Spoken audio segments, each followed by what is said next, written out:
Hi. Welcome to Prisoner. Hello.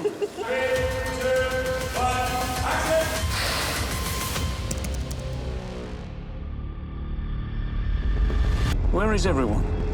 The tunnel sequence we knew was a big number for us, mainly because we wanted to set the bar really high for the rest of the season in terms of like how action would look and feel, but also because truthfully this is the first time in our show that you've seen the kind of might of Pegasus, the ability that they've got to completely come in and just rain terror and carnage down, you know.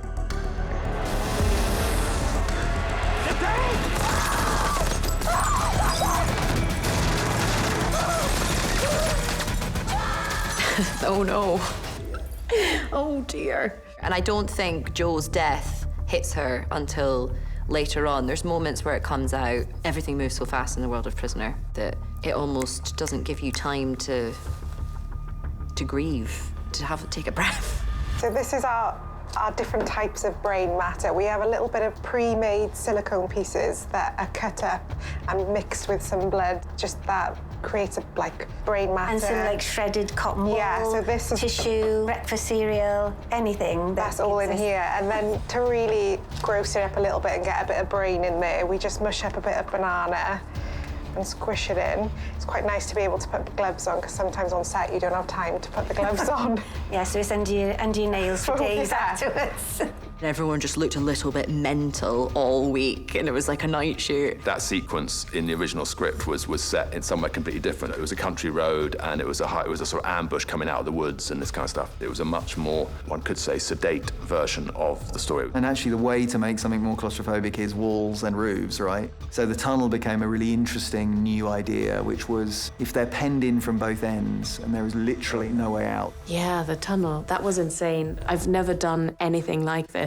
I remember firing that assault rifle for the first time, and I have quite judgmental stance on weapons, but there is something about holding that gun that it feels really shockingly nice because it's connected to power. It's really creepy. One of the things that's taken probably the most time for us to prepare is the bullet holes in the side of the car. And then we press a button and it fires 70 bullet hits, or 70 bullet hit effects in 3.5 seconds.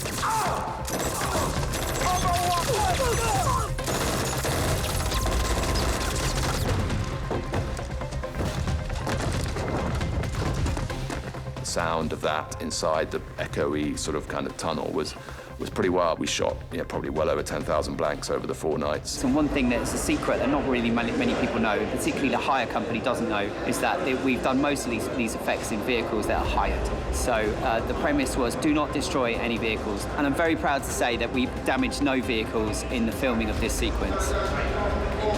Well, apart from that one. So I remember a very, very early draft of the script. It was suggested maybe once or twice in episode 1 in this early draft that they were having problems in their marriage. And the more we kind of went on, we were like, it doesn't really make sense. We kind of landed, Izuka, Matt and I, on something really special and really romantic. So it's kind of interesting to see what happens when somebody who's very normal gets placed under extreme pressure. And I think from the moment we see her lock the handcuffs onto her and Tibor and make that very definitive decision, that's a decision made in the world of like her morality. It's a decision made for good and for everything she believes in, for justice, for reform. What are you doing? So you can't run.